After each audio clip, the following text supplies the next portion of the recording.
Welcome to the Supply Chain Pioneers podcast, where we highlight industry leaders on the forefront of innovation and technology in planning, procurement, and logistics. Hosted by your supply chain pro to know, Ulf Venn. Supply Chain Pioneers is powered by Everstream Analytics. Everstream gives you the predictive insights and analytics to make your supply chain faster, smarter, safer, and leaner. Go to everstream.ai to book your demo today. Hello, everybody, and welcome to a new episode of Supply Chain Pioneers. And with me today, I have Zera Zheng, who is the Global Head of Business Resilience Consulting at Maersk. And I want to say hi, Zera. Hello, everyone. So, Zera, before we start talking about your career in supply chain management, maybe you introduce yourself a little bit. Thank you, Alphen. Thank you for everyone following Alphen program. My name is Zera Zheng. Like Alphen introduced, that I'm current roles in Maersk is responsible for business resilience consulting at the global level. And meanwhile, also I'm in charge of the resilience-related solution development at Maersk as well. I'm currently based in The Hague, Netherlands. Very nice and to be here. Thank you. Perfect. So what we're going to do is today, we're going to go through your journey towards getting to a place that is quite unique with doing resilience consulting for clients. So you studied business and economics, which is more a generalist study, but then you decided to move into health and safety for supply chain management. When you applied for that, did you actually know what this would be like? Let me share the stories why I should change or take the roles completely different from what I studied. Actually, if you look back at my career development, I joined my first company as Kunago. This is also another big logistic companies, and actually that time it's the top one logistic companies in terms of the volumes they handle globally. And at that time, I joined the Kunago as a management trainee. So we actually completed a 2 years rotation program in different departments. This has really helped me to understand how logistics works. And then after the 2 years rotations, the company offered me the positions because also that time they have the vacancies, and for the Great China, they call the QSSG head. So it's a kind of the roles in charge of the quality, safety, security, environmental, subcontract management, and also the internal audit part, certification part. So actually, this is quite a big role for especially someone just to finish the university and only in the industries for 2 years. So I took the challenges and then land up with that roles. And of course, and the role itself, as what I described, you can feel that's completely different with the studies and with my majors. But it's actually also a very good opportunity to me to have a deep, to have the opportunity to learn from the ground levels what exactly is the business is doing, because you're in charge of the these certification, quality, and even self and the security part. You get a chances to really first to understand what the process looks like for each of the department, because you have to do the internal audit. Then you also get the opportunity to learn what can go wrong, because then you get a chances to investigate all these safety and security accidents, right? So actually, this has really helped myself to establish the foundations of the knowledge part on this logistic and supply chain. So this is how I started my journey. Yeah, and I personally, I don't know how you see it, but for me, studying is more helping you to understand how to digest content very quickly and efficiently. And then if you have that tool set, you can do anything, frankly, right? Yes, exactly. I think what do you learn from the university or even the high schools actually really to train you the way you think of how you're thinking. So actually this will help you to establish the methodology, your personal methodology when there's difficulty, when the challenge comes out. So when the things comes out, you actually apply the patterns of your thinking to think about, okay, how you come up with the solution. So that's part of a training is very useful. And also, I think what you learn from the university actually also help you to establish the, I would say, the framework of your knowledge. If you think about the logistics side, actually it's a one angle to, but also logistics can also request some of the knowledge across a different industry. That some part of what you learn about the economics can also help you better understanding why logistics, why supply chain have that trend. So this is also help you to also fill in the knowledge in your broad framework of your knowledge system. Exactly. So, staying on the topic of university, frankly, because after a couple of years, you went back to university and focused on green logistics in China, which I would say green logistics in general, not a big topic anybody was focused on back then. But then in China specifically is even more a thing. I think it's very niche. So, why was that a topic that piqued your interest? And have you kept up with developments in that area, even though it's not your day-to-day job? Yeah, you're absolutely right. During that period, actually, that was exactly like you described. During that time, although you see my old role that time, I was still worked for Kunago, also in charge of the QSHE, right? That's also covered the environmental part.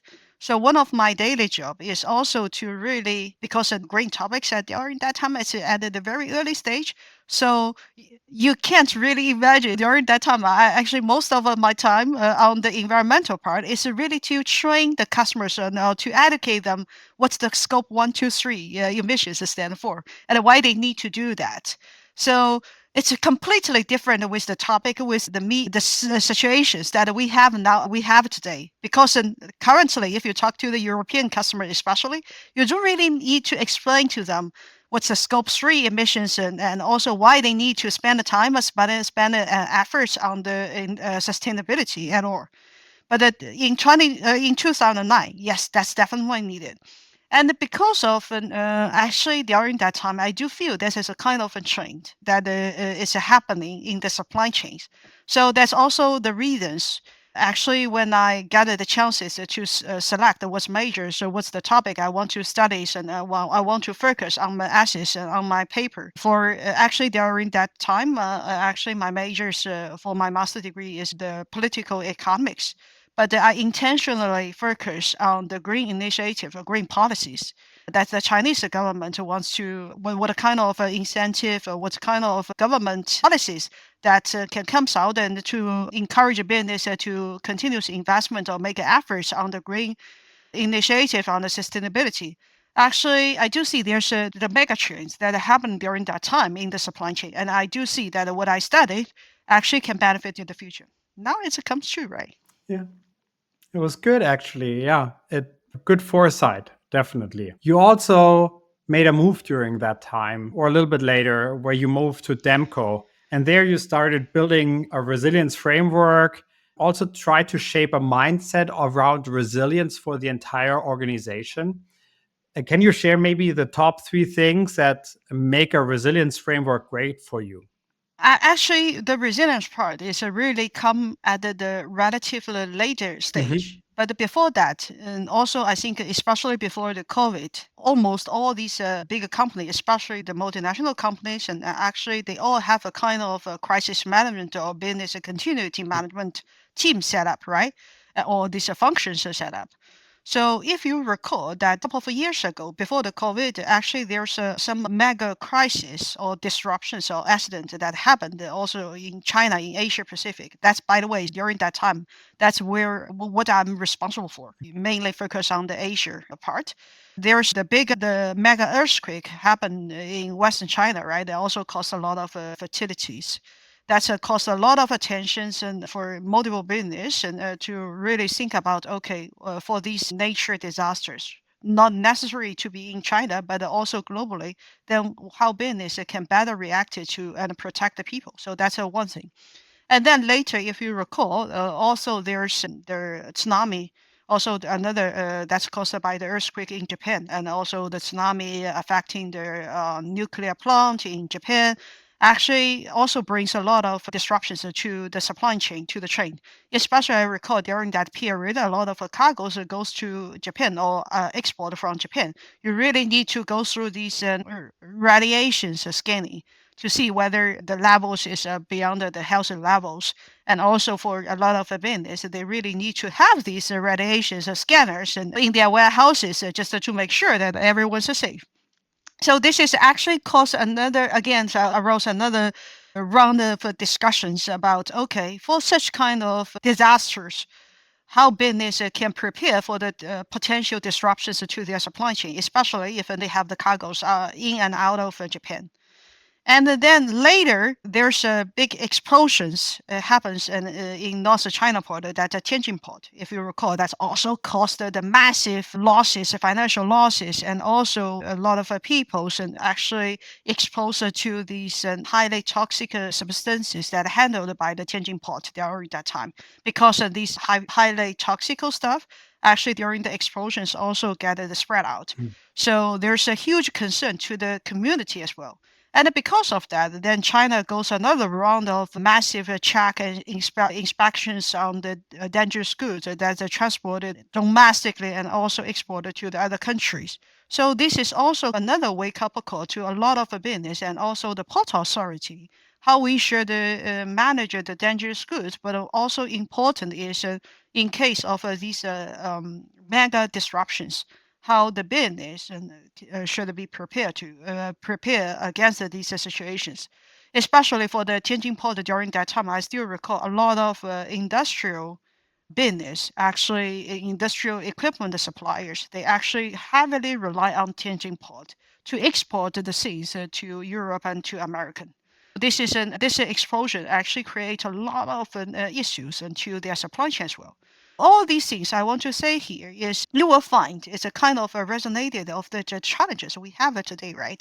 So actually, during that time, my also for my overalls, I already see there's a kind of disruptions actually affecting the logistic and supply chain. But during that time, we actually usually we address them only under the framework of a crisis management or the business continuity plan. And in many companies, these two topics are separate, as separate functions even. One may be under the security, other one may be under the financial team. But actually, there's a no or lack of the, let's say, the collaboration between them. However, the concept of this resilience, I also see the major difference when this comes to the Damco or Maersk now is we actually try to break the silos between the crisis management, between the and also the continuity management, but also with the business as well. No longer it will be siloed the discussions about purely about the risk, how we should manage this risk, but also we to ensure the better or the more effective response to these disruptions.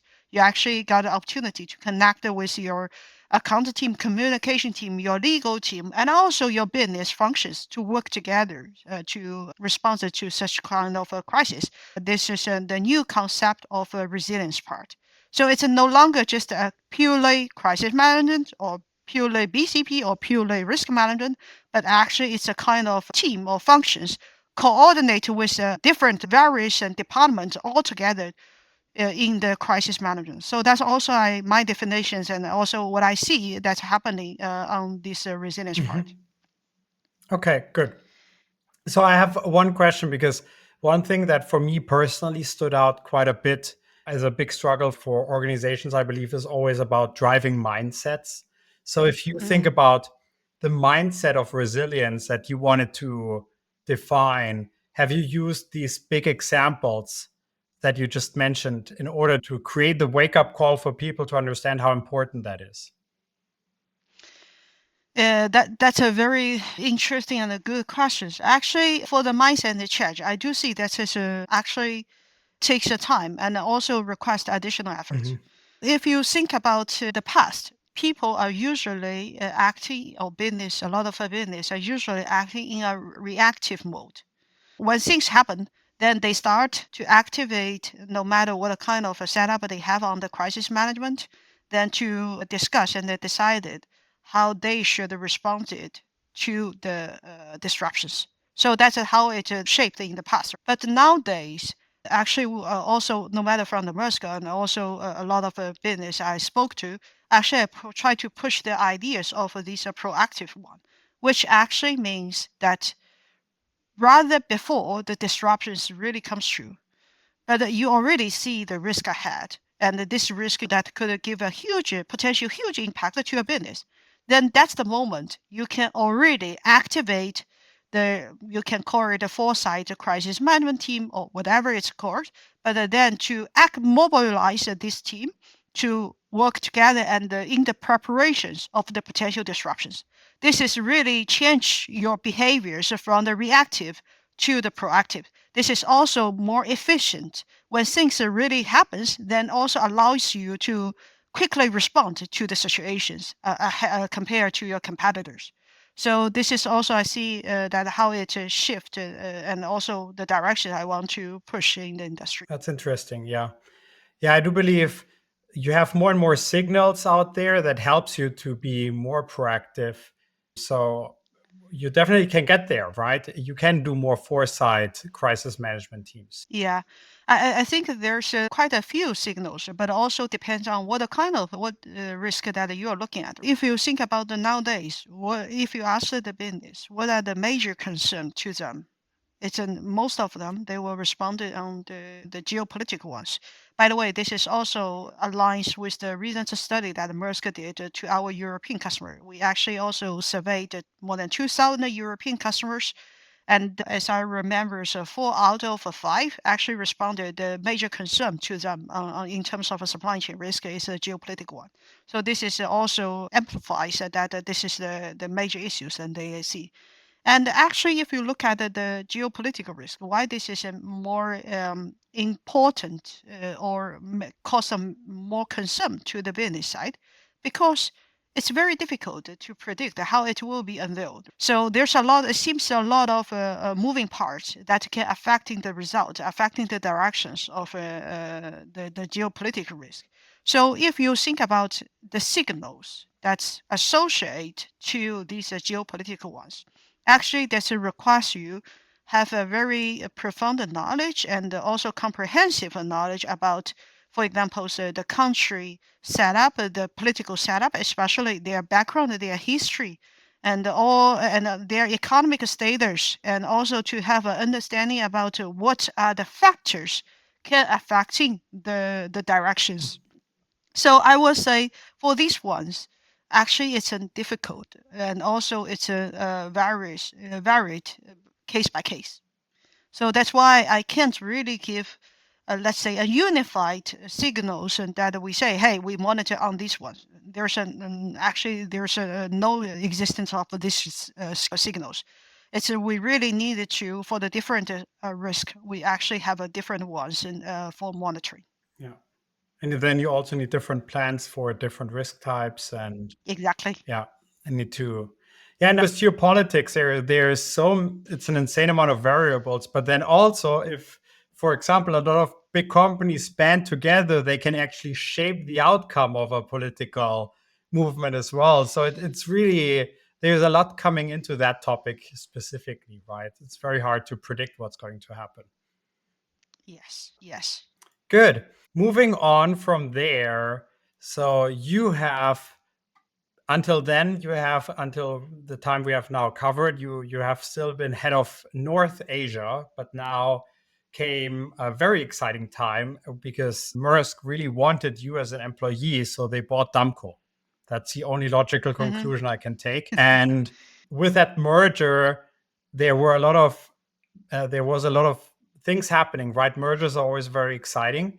You were able to get the entire Asia section under your umbrella. Was for you that a time more of opportunity? How were you able to leverage that? Because everything is in flux in that time, right? So how did you live through that journey? Yeah, actually, first, it's also a subsidiary of Maersk Group. In the past, before I moved to Maersk, that time also I have the roles in charge of global resilience and security for Damco for during that time. And the decisions Maersk made to integrate Damco is also aligns with the Maersk strategy. Now it's well known as the integrated strategy. So Maersk no longer views themselves as just the shipping line, but also they want to offer the integrated supply chain solutions to customer. Yeah. Acquire Damco is a part of the journey for that strategy. So I got the privilege that after the Damcos are being fully integrated into Maersk, actually I also joined the Maersk as the new roles and new challengers responsible for the business resilience for lead the logistic part.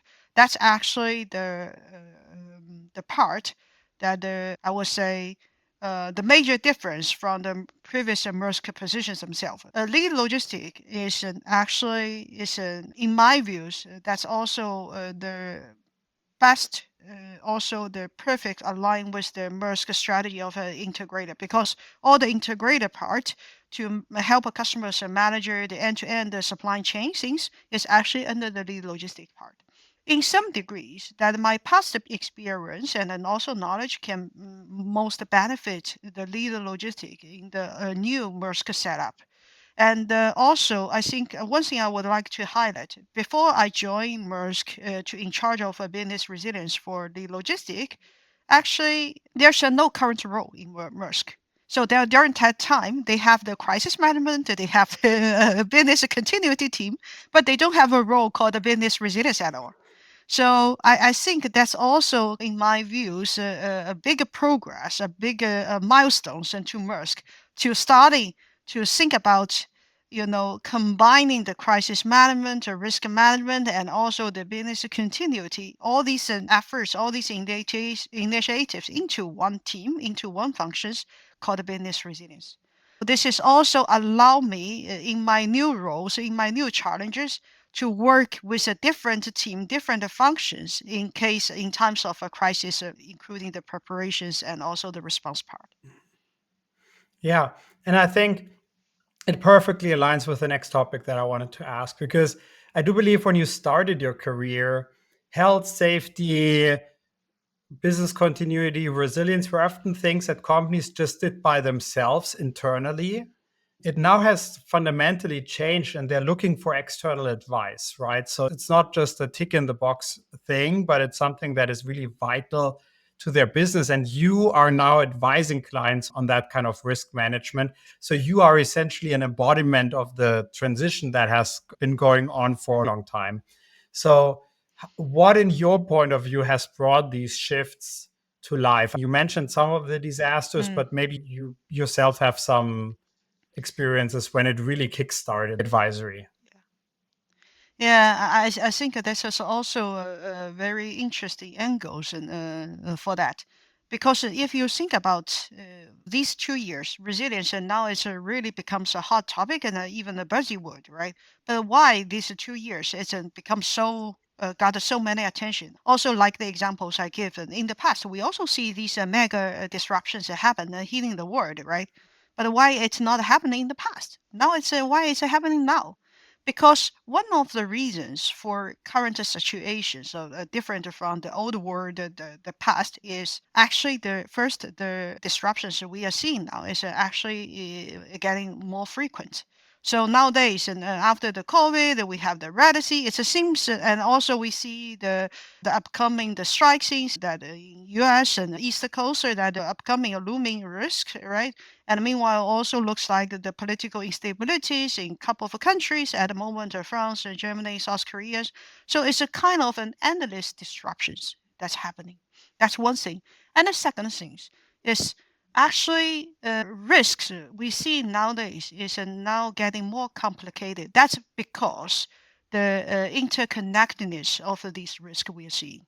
Actually, today, when we talk about there's a strike or industry actions, it's no longer just a labor-related issue. It also can be affected by these upcoming elections that can affecting the strike results, right? Whether the government will intervene or not. So this is actually adding more uncertainties into the risk projections.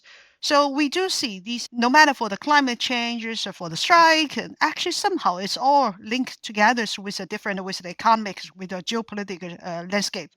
So all these things actually put together and in front of us is the risk is getting more complexity, and which requires the person who manages this risk actually also have to have the profound and also more comprehensive knowledge, and they actually need to be a little bit have a more knowledge about the different topics as well, not just the economics, not just the security, not just the safety, not just the supply chain, but also a comprehensive knowledge expert.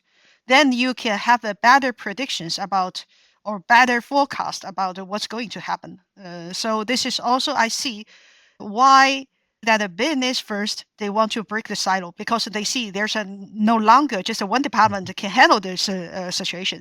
And meanwhile, the other chains, like you described, they also looking for the helpers from the external side, because they also see maybe within for the organization itself, it's in the knowledge, the skill set that they have may not good enough to help them with the predictions, especially on the supply chain logistics side.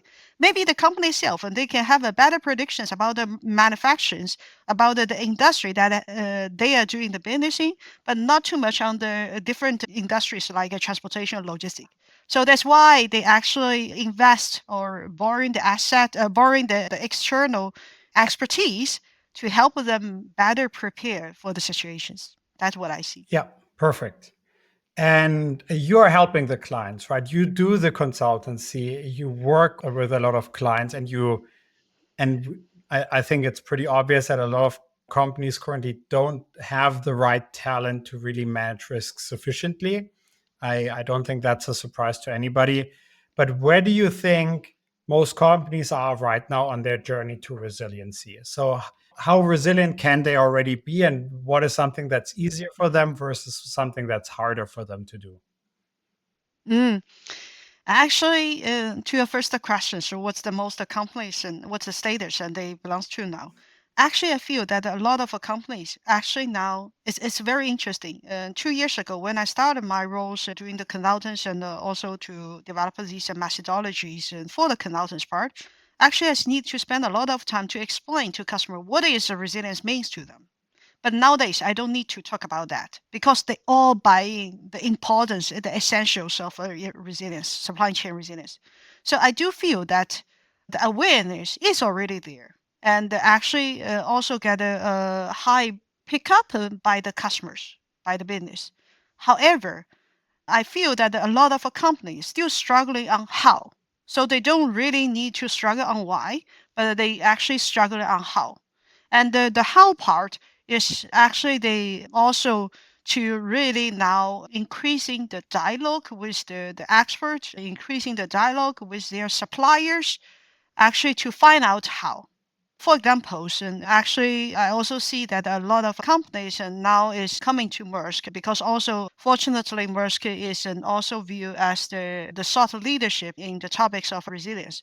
So we always receive the inquiries and also ask for some dialogues and to share their some ideas or give us some inspirations on what initiative they can take on the resilience to enhance their supply chain resilience. And the one of the I would suggest that one of the quick wins that the customers or the business, no matter how big or how small you have in your business scale, all can take or consider is to ensure that you have the risk monitoring mechanism in place. What I mean here is you really need to ensure that you have the channel to quickly and timely collect the risks or disruption information that affect your business. So actually, the faster you get these risk insight, risk intelligence, then the faster you can take actions against that. So this is the most crucial, so critical to the business. And also, I would say the quick wins to show the values of this risk insight or these resiliencies to your investors, to other department. So that's the first suggestion.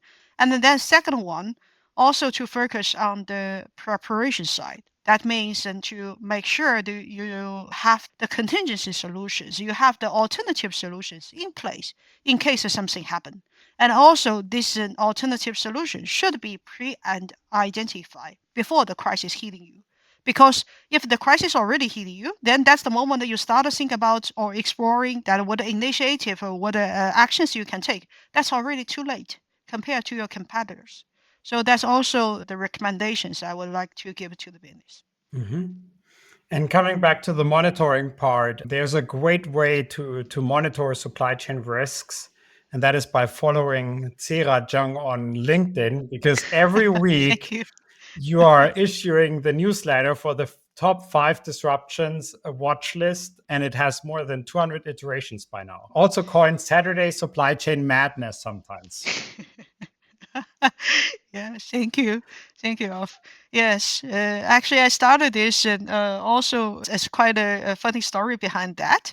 I started this initiative because every week I also want to using that opportunity, using Saturday mornings to reflect that, okay, what happens in the past week and what are the things I need to monitor for the next week. And then I suddenly find out that the works I did for these kind of reflections not only benefit myself, but also can benefit my clears and also the people who follow me on LinkedIn. So I see, oh, why not? I just make it as a newsletter. So that's how it started. That's very good. But if you think about it, you have now 200 iterations, and you covered a lot of different things. Some of this made it into the big news, and others might be a little bit underrated and never were covered by mainstream media, although they were super impactful for supply chains. Can you maybe tell us one or two of those that were super impactful but never made it to mainstream media? Actually, I would say usually the media is very good to capture the disruptions that can affecting most business in the world. Mhm. Because then they can actually get the high clicks or at least make their articles, make their news report more relevant to the most readers. But you will find that the most things, most impactful disruptions actually are covered by the media, no matter the Red Sea situations or the South Korean also that actually is covered recently, and also about the looming IOA strike that's in U.S. East Coast, right? Actually, these things are covered. However, I find also because of that, there's sometimes created buyers. For example, so not many people are aware of the situation in Africa because there's not really attractive business, especially not business and do have the investment in Africa. But actually, the current situations, and no matter the past 2 years, there is a military coup affecting the ECOWAS setup, and actually, this could be a potential risk for future if you consider to invest in Africa. Mhm. And meanwhile, also there's an actually we also see there's also a lot of regulations that's being under discussions, but are not yet effective. Then also will get the less attractive and by the or less coverage by the media as well. So, for example, actually we do see there's increasing regulations coming from the different country on the forced labor related topics. That's actually we also see that this will give a more impact on the future trade import export of going to this country. However, this part is compared to, for example, some more sexy topics like the semiconductors or these things, right? Then these are topics actually will be less attractive to the readers to click on that. But if you think about the potential impact of when these things really happens, then of course it will affect many of the business who have the cargoes that goes into the other countries, and also to ensure, for example, entire supply chain complies with these forced labor requirements. I would say important that you still can collect information from the media because of Mhm. course this is a media usually they are pretty fast in the response because of their setup and because of the ways and they do the news report. But also I would suggest when especially for the business and they rely on the information from the medias, just to bear in mind there's a bias for the media news report, and also be mindful for the media news you get. Always you need to verify it yourself. So also we see that is important. Recently, also I have the live examples recently that actually I received one customer asking about the military drill, the massive military drill in the Taiwan Strait recently. And actually, this news report, when it started, it has been spread very fast and also be cited by many of these international news media, like Reuters, like Bloomberg, or FT as well. However, I think it was 2 days after, actually, they find that the news is not exactly as it says. There's no massive military drills happen. This is actually give a very good examples and telling us that for these media news, you always need to put on the scrutinies and for the informations you received, and be very prudent about what information comes to you, because it can actually, from the cases we observe from the customers who reach out to us asking about these specific cases, we do see there's because of these media news report or this information report, it's actually make them into the worrying models, and which is unnecessary for them. So that's also why actually I would like to use the opportunity to call for the scrutiny and the prudence for the information goes to you. Yeah. Understood. Good. So we're getting to now the last question that always is the same question here at Supply Chain Pioneers. It's a hobby question, and as we discussed prior to the show, we always have a little bit of prep. Frankly, not everybody knows that here, but prior to the show, we talked about your great love for art museums globally. I share, by the way, that I do share, and we talked about that as well. But I now have a question, and that is, because you like art museum, you like art in general, what is the one picture that you would associate with supply chain resilience from an art perspective? Wow, that's a very difficult questions. Yes. You really give me the surprise. Actually, to be honest, I never thought of any specific pictures can representative the supply chain resilience work I'm doing now. But when you're asking about these things, actually, I was thinking about Frederick David, the Germany artist. He actually have the pictures about some landscape he seen in German. I forgot the picture's name, but also I use that as a kind of a screens for my mobile phones. Actually, let me just briefly describe that pictures. It's more like he painted himself from the back, and he's standing in front of the mountains and looking at the great landscape for that. So these pictures I really like. The reason behind is you can feel that he actually standing on the top of a mountain, but in front of him, that's a huge uncertainty because there's a mist, and also you can see from the landscape, there's also the Mount Peaks and from the remote side. So from my view, maybe it also in some degree it's resonated of the things I'm doing now is you see there's a lot of uncertainty because of the mist, and also you see there's some change that's maybe representative by these mountain peaks that you can see through this mist.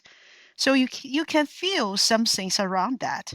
But then this is a lot of uncertainty, and also because you stand on the mountains, there's a lot of risks and also represented by there. But you're actually looking at that. So I do feel that it's a kind of the situations we are looking now. A lot of uncertainties that are coming to the 2025 or maybe the year forward, the year after. But then, meanwhile, also could be an opportunity. And the most important is that what is a trend, what's the destinations, and what could be the pathway you can navigate through this risk. I think that's the most important. So this is my feeling. That is very good. And funnily enough, in my living room, I don't have this picture, but I have a very similar picture from an outline perspective hanging. It's a person that is a photographer, and he's in front of a Chinese monastery, and behind it there's a lot of mist everywhere, right? Because it's in a mountain.